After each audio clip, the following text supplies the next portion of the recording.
What's going on, YouTube? JT is Reborn here, and welcome back to another edition of After the Movie. Currently in my theater parking lot, I just got an early screening of John Wick Chapter 4, the fourth film in the John Wick franchise. Keanu Reeves is back, and I'm at a loss for words. I don't throw this word around very much, but this is an action movie masterpiece. This is the best of the four.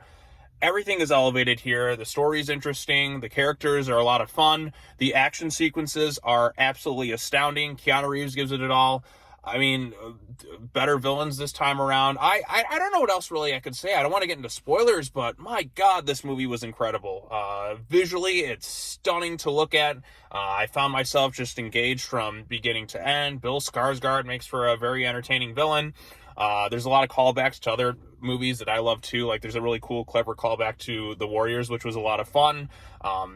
The action scenes, my God, the action scenes, they're so good. I mean, I was with this audience, like my audience was cheering and laughing. We were just going, holy shit, oh my God, this is so cool. We just at a loss of words for a lot of the stuff that was happening too in this thing, because it's absolutely insane. I won't look at stairs the same way. The directing's, there's a lot of innovative camera work, which just, the takes and just, oh my God, it's so good.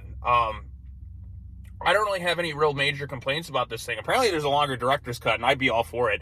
It is a longer movie. The story this time around, I'm going to try and refrain from spoilers in this video. The ending is going to be an interesting topic for, like, what happens next, or what doesn't happen next. I don't know. I don't want to give it away, but it is something that's definitely going to stick with you. Just the stuff that happens here.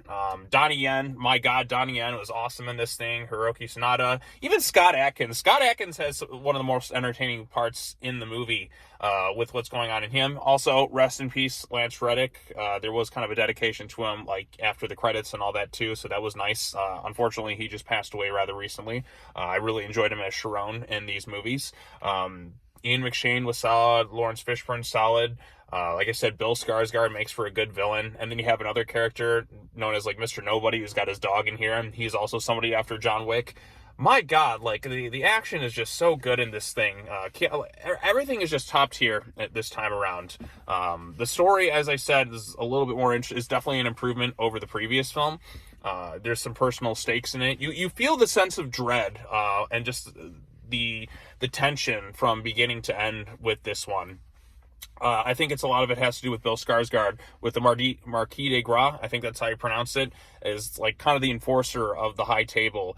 And John Wick is being given a chance to get out. He just has to get himself, he has to challenge to single combat. And that's kind of what he's all leading to. And he has to get to, like, the tip top of, like, some church in Paris and all that. And just the bounty just keeps going up further and further on him, and everybody's trying to get him. And other characters have their own reasons for doing what they do. Donnie Yen does, because he's an old friend of John, but he's caught in an unwinnable situation with him, with Skarsgård and his character there. Wow. Hiroki Sanada, he's in there too. Like, everything is just done so well in this thing. And I really want to see this thing again. And again, I don't want to get into spoilers. I don't even know if you can call this thing a review or not. I'm just saying, like, you can see me. I'm, like, stumbling over my words to put in description of, like, why this movie was so good, but you just look at it, the quality, the filmmaking, the cinematography, the innovative action sequences, the characterizations, the humor. My God, there's some really funny stuff in this thing too that'll have you laughing your ass off. A lot of it's is pretty ridiculous, but oh my God, it's so good. I'm just smiling right now. It's been a long time since I've had, like, a big goofy smile, I feel like, leaving the movie theater like I did right now, where I want to immediately go back and see the movie again. But again, it is a 3-hour movie, and my bladder towards the end was like, I even, like, held off on drinking anything like an hour or two before, but, like, even by the end of it, like, oh my goodness, no bladder, you will stay right there. We are watching this movie till the very end. And there's some really surprising stuff that happens this time around. Like I said, I don't want to get into spoilers, but a lot of unique things that happen, especially with the villains and what they do with John and Winston and everyone else established within the series this time around. So I can't recommend this movie enough. I think it's spectacular. I don't have any real major complaints with it. I almost want to see this extended director's cut, which I heard was originally like 3 hours, 45 minutes. Hell, if Return of the King can get a 4-hour version, or Zack Snyder's Justice League can get a 4-hour version, I would like to see the super long version director's cut of this movie. If there's more action involved, sign me the hell up, because some of the stuff that they do in this movie is insane. Like, there's a crazy sequence where they're like driving around, like, you know, that thing in Paris where it's like the big circle around and it's got like the little arc right there. All sorts of crazy stuff's happening within traffic, mind you. And yeah, it's, you start to question, why do people like continuously drive around this thing? But it doesn't matter, because it's a ridiculous hitman world. It's just so many different people trying to kill John Wick, and it just gets crazier and crazier and crazier, and it builds to this absolutely insane climax on like these never-ending set of stairs. And just it's like when you're playing a video game and you're like getting far in the level, and if you fall down, you go all the way back to the beginning. You get something kind of like that within this movie, and it's awesome. Like, it's so good. And the dog gets involved with the combat too in some instances. You get samurai sword fighting, nunchucks, gun fu, car fu, pretty much every type of fighting style you can think of. You got scenes with him on horseback riding and shooting people. It's awesome. And you got bow and arrows. What else? You got pencils and all that. If you're an action movie fan, you've got to check this thing out. And I'm sure most people are. This thing is going to do huge at the box office.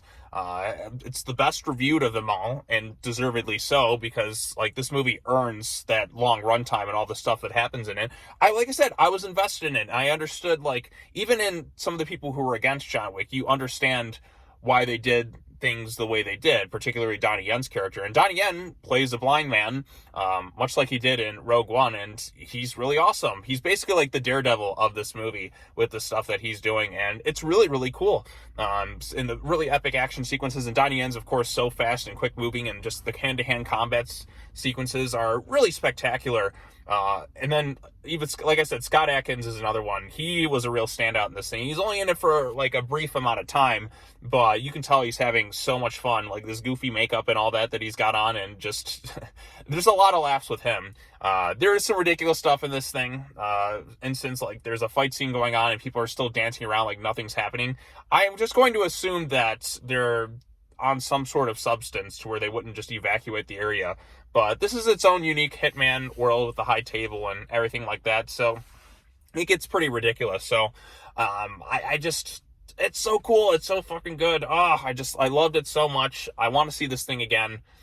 And yeah, so I'm keeping this thing spoiler free. I want to discuss the ending a bit, but I may do a separate video, and maybe after seeing the movie again, because I don't want to give away this ending and the stuff that happens with it.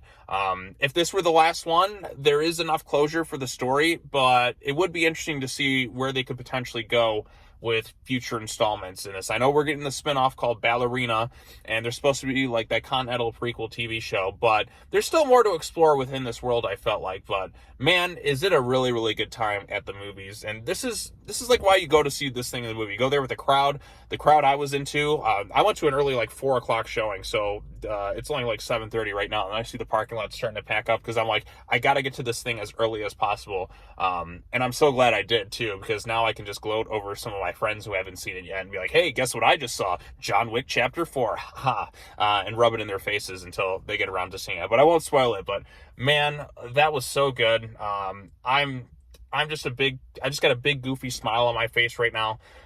That was a rush. Like, that was an absolute rush. Yeah, like, it takes its time and it earns its moments, and the villain is sadistic. Like I said, Bill Skarsgård is just a really good actor. Between this and Pennywise, like, he is just top tier. And just he's a lot more sadistic, and you really like want to see this guy get his comeuppance, and just the other characters trying to go after John Wick 2 and all that other stuff, and just the tension and the sense of dread that you feel with the high table, and just their never-ending pursuit of power and need to control. And John Wick is just pretty much caught in this never-ending cycle of an unwinnable situation. So I really appreciated it. I loved it. I want to see it again. I think it's the best of the four, and I think if you're a fan of the series, you're going to come away pretty satisfied with it. So do yourself a favor, go check out John Wick Chapter 4.